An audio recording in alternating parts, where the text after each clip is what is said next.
Now we'll learn about section 18, that is drinking water. The subsection 1 says that in every factory, effective arrangement shall be made to provide and maintain at suitable points with sufficient supply of wholesome drinking water.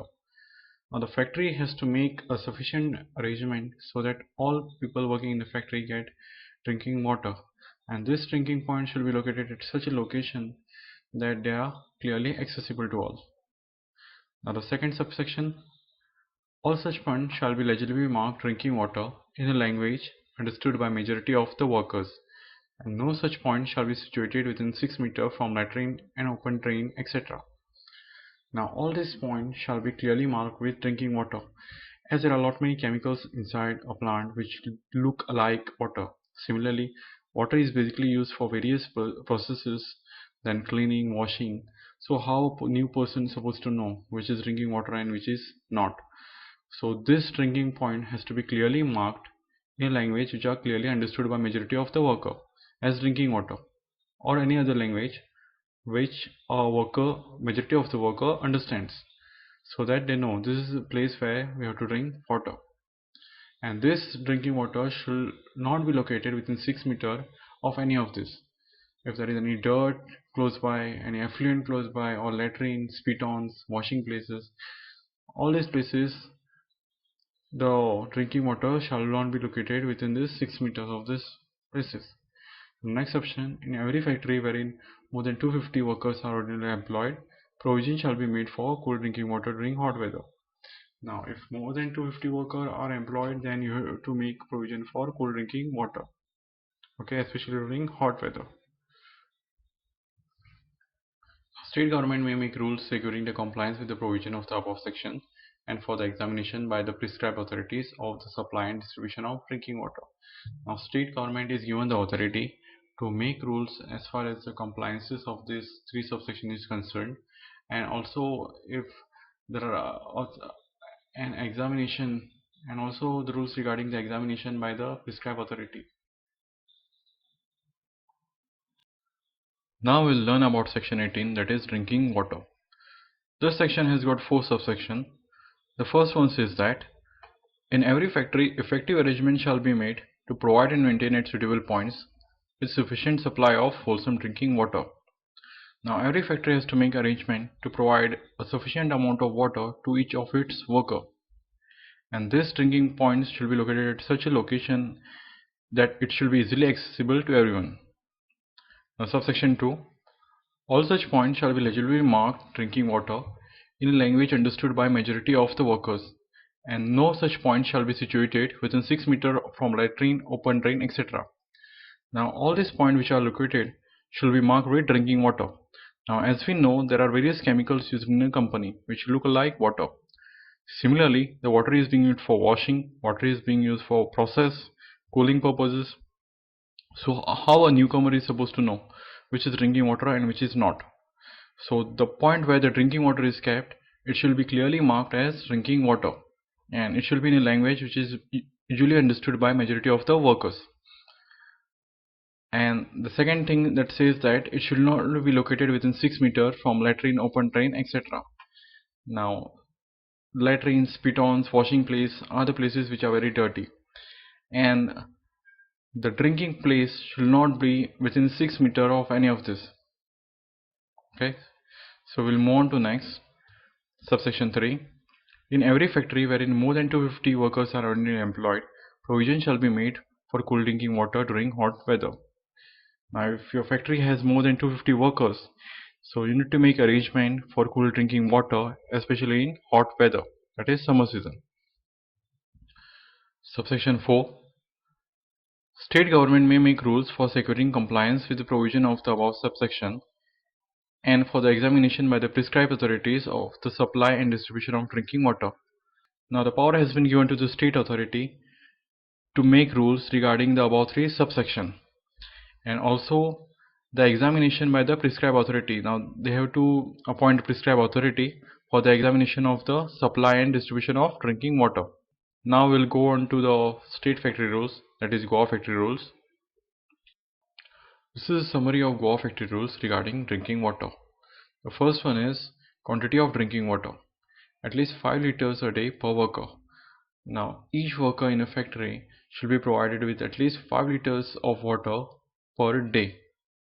The next one, the source of supply. Taps connected with the public water supply system, source approved in writing by the medical inspector of factories. Now you can have drinking water either from the public water supply system via taps, or you can have a source. Source means basically it could be a well or borewell or reservoir which is approved by medical inspector of factories. Next, cleanliness of well or reservoir. Drinking water supplied shall be free from possibility of pollution by chemical, bacteria and impurities. Now this could be probably possible by covering the source, but still there might be chances that certain contaminants might enter the well or bore well. So what has to be done is water in it shall be sterilized once a week. Date shall be recorded. So you need to sterilize water. But if the requirement shall not apply if the water is filtered and treated to the satisfaction of the health officer. So if you are having any water treatment plant and you are treating the water, then sterilization may not be necessary. Report from the health officer. The inspector may direct in writing to the manager of a factory to submit a report from the health officer. This is especially regarding whether water used in a factory is fit for human consumption or not. And the same has to be complied by the factory manager as soon as the report is received from the health officer. Water center. If more than 250 workers are present, then drinking water has to be cooled. This is especially in summer season. Now summer season as per rules is from 1st November to 31st May, and during this period the provision has to be made for cool drinking water. Number of water centers. Now till 150 workers there should be one water center. This is till 450 workers, so 450 workers require 3 water center, and above 450 workers there should be one water center for every 450 workers. Where drinking water is provided through taps or through drinking water fountains, following things should be considered. There should be at least 3 taps or fountains. Taps fountain at least 60 meters apart. Trough to drain away the wastewater, and trough wall platform near the tap shall be in glazed tiles. Now there should be at least 3 taps. The taps should be placed 60 centimeters apart from each other.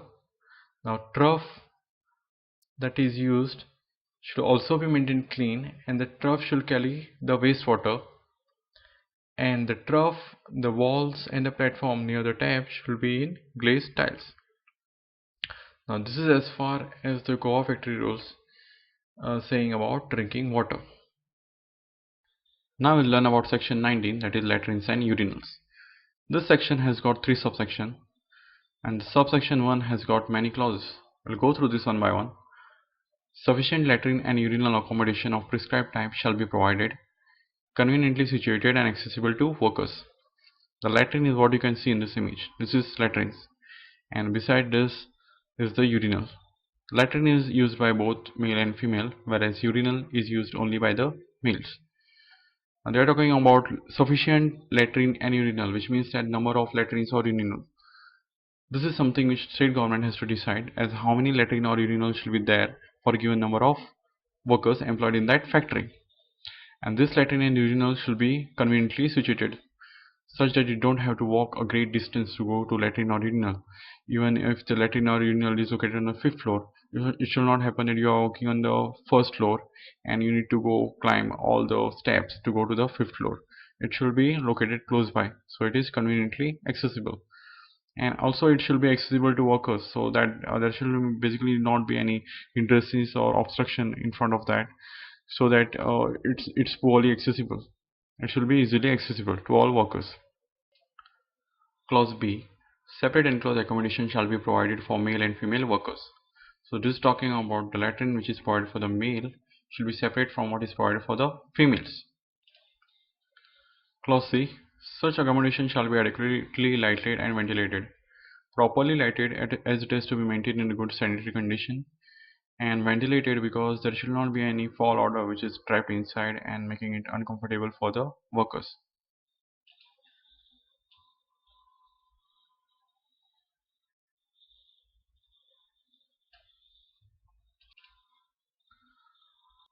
Clause D. All such accommodation shall be maintained in a clean and sanitary condition at all times. Latrines and urinal have to be maintained in a very clean state and sanitary condition. And in further subsection, state government has been given the power in framing rules regarding measures are supposed to be taken in maintaining latrines and urinal in clean and sanitary condition. Clause Z. Sweepers shall be employed whose primary duty will be to keep clean latrines, urinals and washing places. The sweepers will be having many places to sweep or to keep clean, but the primary duty will be to keep clean these three places: latrines, urinals and washing places. Subsection 2. Wherein more than 250 workers are ordinarily employed, the floor internal walls should be up to a height 90 cm of the latrines, urinal and sanitary block shall be laid in glazed tiles. Now, if more than 250 workers are employed, then following clause has to be followed, that the internal walls up to height of 90 cm. So this is height of 90 cm from the floor. It should be laid in glazed tiles. Now this applies for floor internal walls. Okay, so this should be laid in glazed tiles up to a height of 90 cm if there are more than 250 workers employed. And there is one more subclause, that is, it shall be thoroughly washed and cleaned at least once in every 7 days with suitable detergent or disinfectant. And there one more clause has to be followed, that it should be cleaned at least once in a 7 days with detergent or disinfectant. Subsection 3. State government may prescribe the number of latrines and urinal to be provided in any factory in proportion to the number of male and female ordinary employed, and provide for such further matter in respect of sanitation in factories. State government has to form rules especially regarding the number of latrines or urinal to be provided in a factory. This is something like how many number of latrines or urinal to be provided for a given number of males or female. For example, there should be one latrine or urinal for 25 males. Okay, so next thing, the state government has to make rule especially regarding the sanitation in the latrines and urinals. Okay, so these are the rules that state government needs to make especially regarding latrines and urinals. So this is come to end of the latrines and urinals. So we will move on to the next section,